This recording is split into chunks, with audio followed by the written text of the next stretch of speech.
क्या हमें इस जन्म के कर्मों का फल इसी जन्म में मिलता है?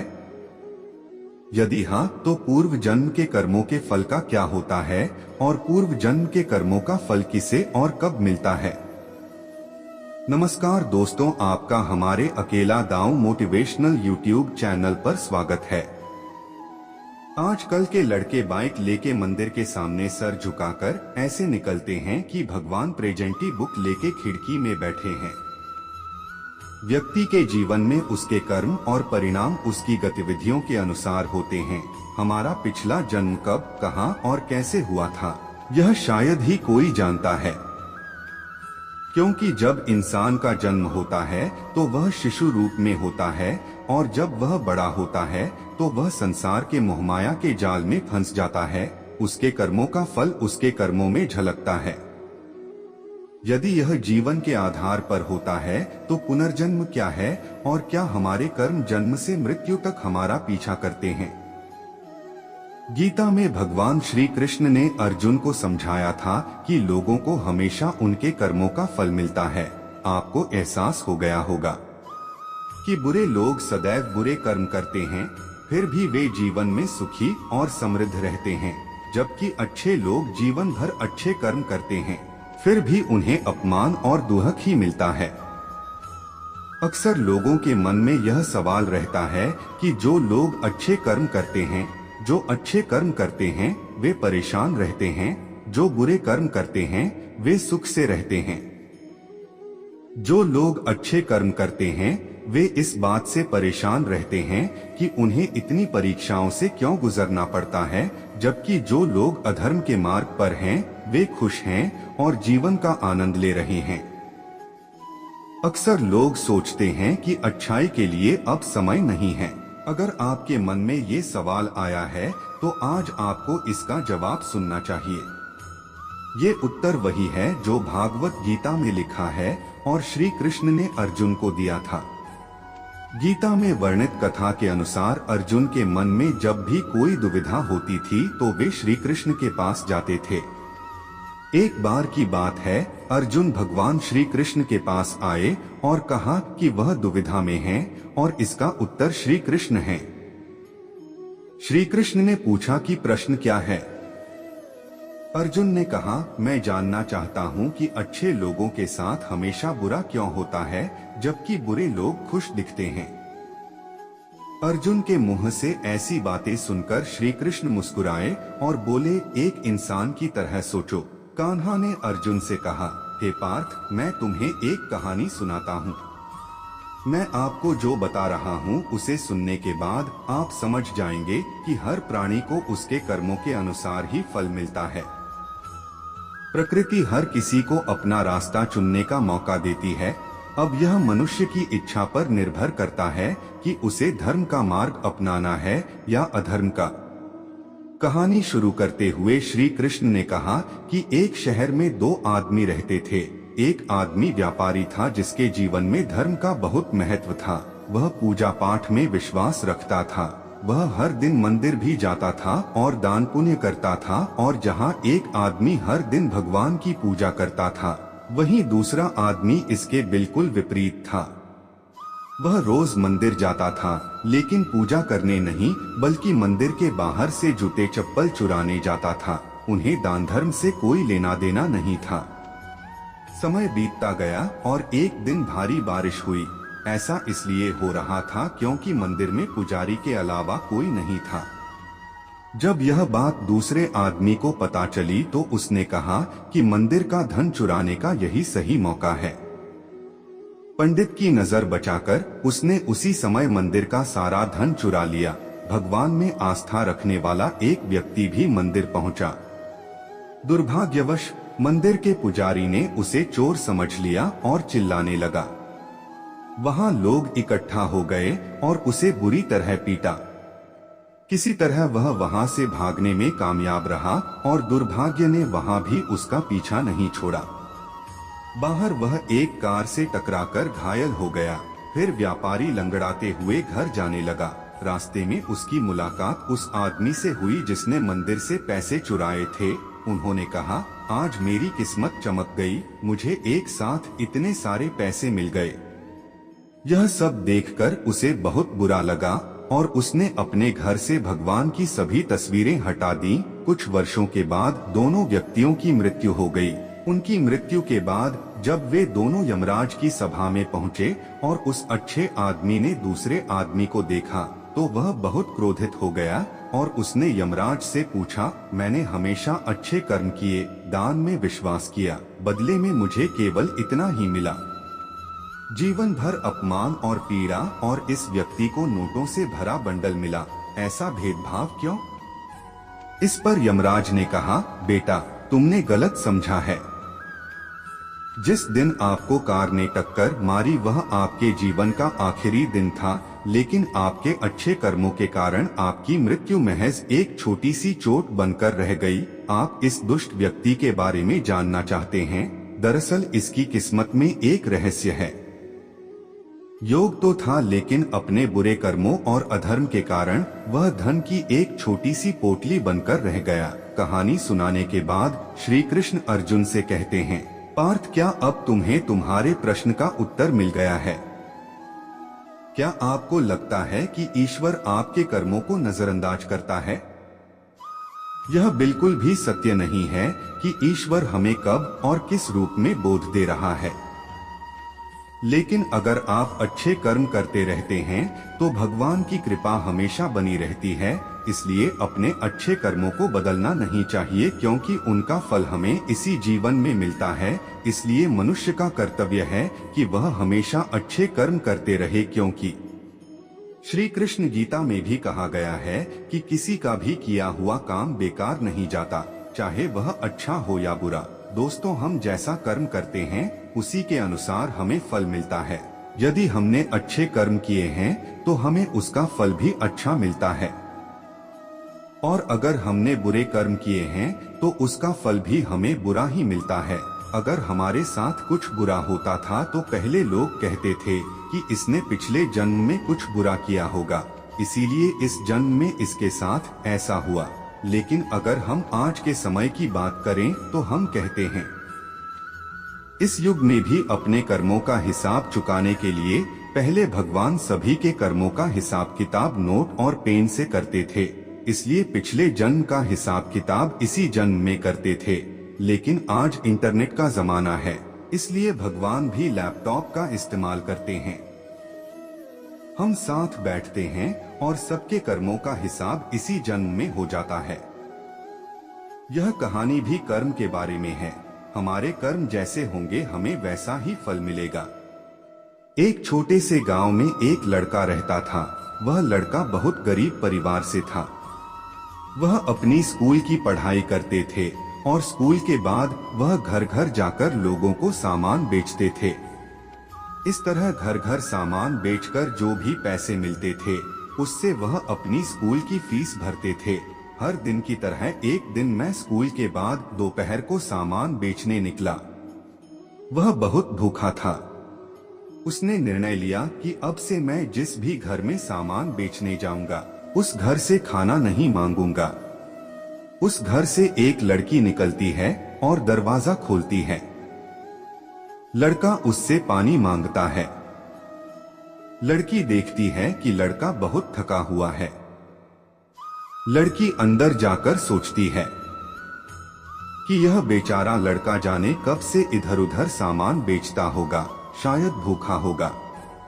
लड़की यह सब सोच रही थी और उसने पानी की जगह उसके लिए दूध का गिलास खरीदा और उसे दे दिया। लड़के को बहुत भूख लगी थी, इसलिए उसने दूध पी लिया और वह बहुत खुश हो जाता है। उसे लगता है कि इस दुनिया में अभी भी इंसानियत जिंदा है। लड़का भगवान का शुक्रिया अदा करता है। अब वह लड़की से पूछता है कि मैं तुम्हें कितने पैसे दूं?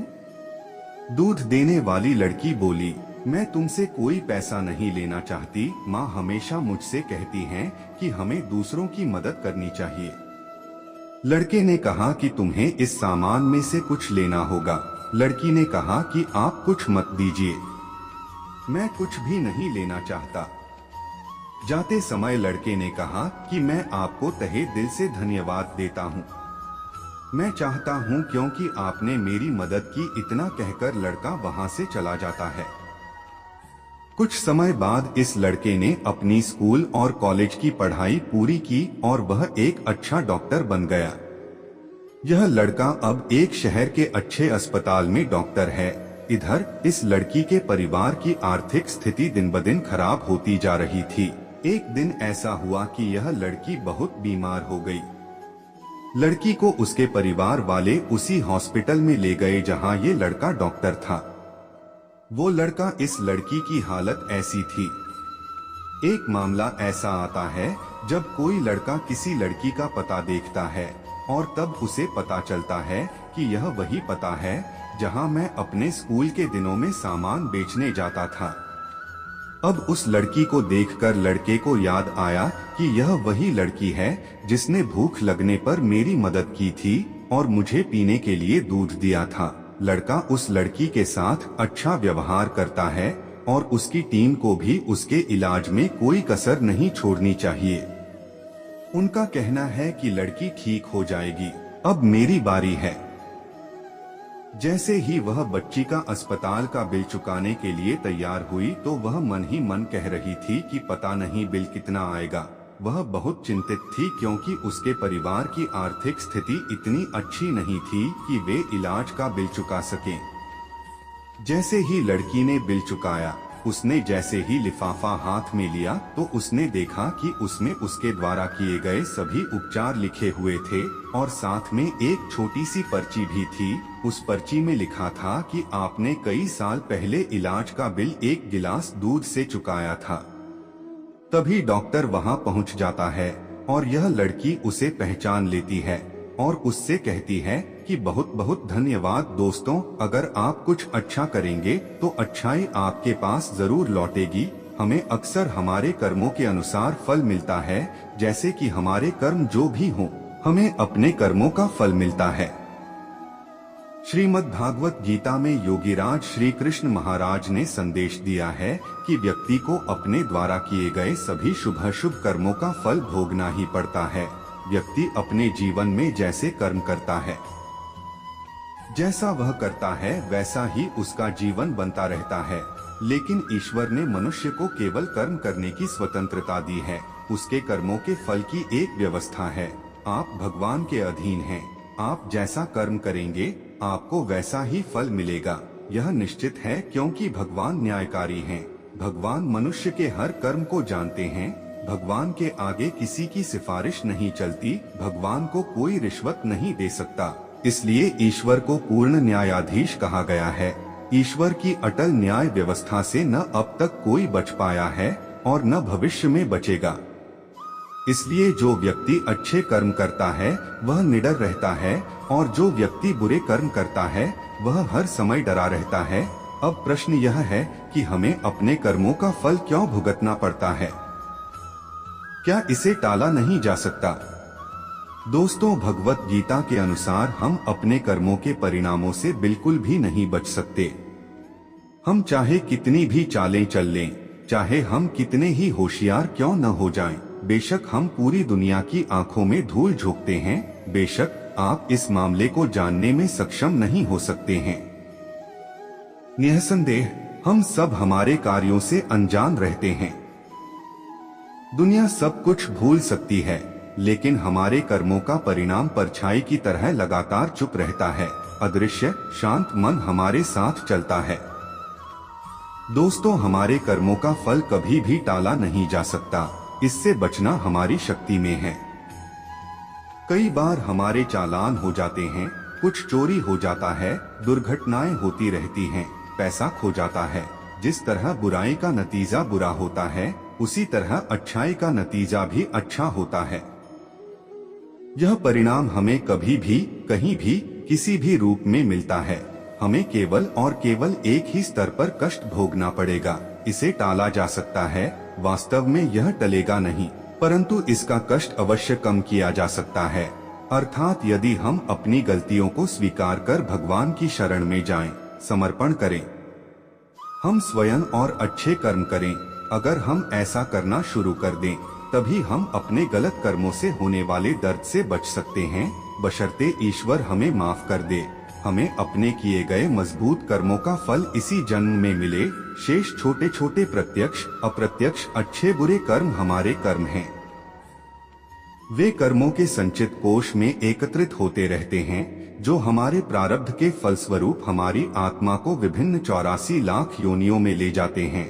इसे 84 का चक्र कहा जाता है।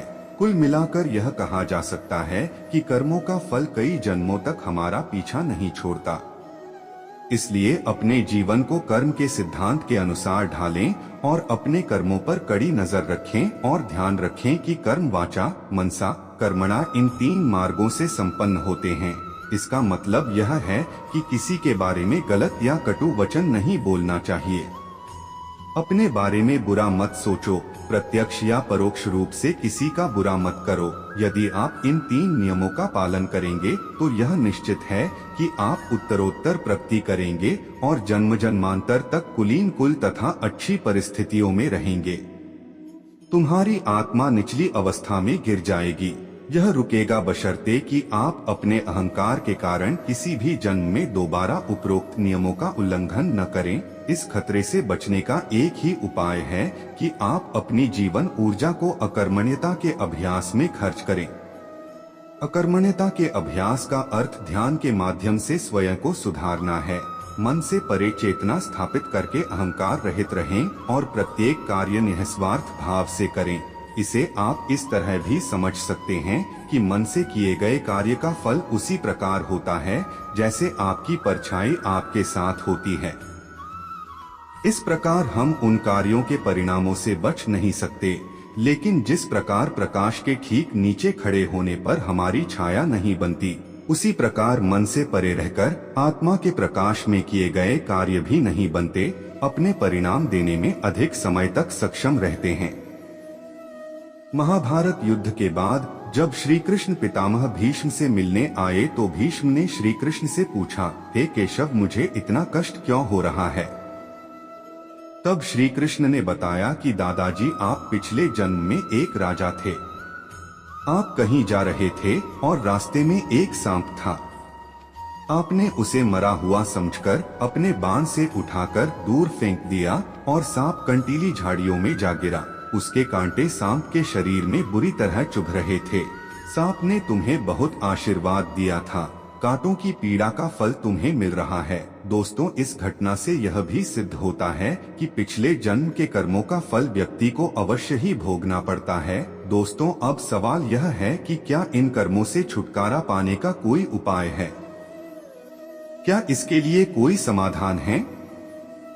गीता के 4थे अध्याय में भगवान श्री कृष्ण ने क्या कहा है, सुनिए। श्री भगवान कहते हैं कि जो व्यक्ति कर्म तो करता है परंतु उस कर्म में अकर्म देखता है, अर्थात वह यह नहीं सोचता कि मैं ही कर्म कर रहा हूँ, वह खुद को एक माध्यम मानते हैं। वह फल की इच्छा नहीं रखता। वह जानता है कि सारा कार्य ईश्वर द्वारा किया जा रहा है। ऐसे व्यक्ति को कर्म नहीं बांधता जिसने सभी कार्यों और उनके परिणामों के प्रति आसक्ति पूरी तरह त्याग दी हो और संसार के आश्रय से मुक्त हो गया हो। ऐसा हो गया है और वह सदैव भगवान से संतुष्ट रहता है। उसके लिए भगवान की भक्ति के अलावा कोई दूसरा काम नहीं रह जाता है, अर्थात वह वास्तव में कार्य करते हुए भी कुछ नहीं करता। जिसने अपने मन और इंद्रियों को जीत लिया है और जिसने सभी भौतिक सुखों का त्याग कर दिया है, ऐसा आशाहीन व्यक्ति केवल शारीरिक कार्य करते हुए भी पाप नहीं करता है। जो बिना मांगे जो कुछ भी मिल जाता है उसी में संतुष्ट रहता है, जो न तो किसी से ईर्ष्या करता है और न ही किसी के प्रति द्वेष रखता है, जो सुख और दुख को समान रूप से देखता है, ऐसा व्यक्ति कर्म योगी कहलाता है। जिसकी आसक्ति पूरी तरह से नष्ट हो गई हो, जिसे अपने अहंकार पर गर्व न हो शरीर और जो स्नेह से रहित हो गया है, जिसका मन निरंतर भगवान के ज्ञान में स्थिर रहता है, ऐसा कर्म योगी अपना कार्य यज्ञ की तरह करता है और मोक्ष प्राप्त करता है। जो भगवान को सब कुछ अर्पित करता है, जिसके लिए भगवान ही सब कुछ है, जो अपने हर कर्म में ईश्वर को देखता है और हर कर्म ईश्वर के लिए करता है, ऐसा कर्मयोगी मोक्ष का अधिकारी होता है। गीता में भगवान श्री कृष्ण कहते हैं कि मनुष्य को सदैव अच्छे कर्म करने चाहिए, क्योंकि जब कर्म क्षीण हो जाते हैं तो भाग्य भी नष्ट हो जाता है। होता यह है कि जिस व्यक्ति को अपने कर्मों पर अटूट विश्वास होता है और जो व्यक्ति सदैव अपने कर्मों पर दृढ़ रहता है, वही जीवन में सफल होता है। श्री कृष्ण कहते हैं कि हर व्यक्ति को बिना कुछ सोचे समझे सिर्फ कर्म पथ पर चलते रहना चाहिए। जो व्यक्ति बिना कोई कर्म किए केवल फल की चिंता करता है, उसे जीवन में असफलता ही मिलती है।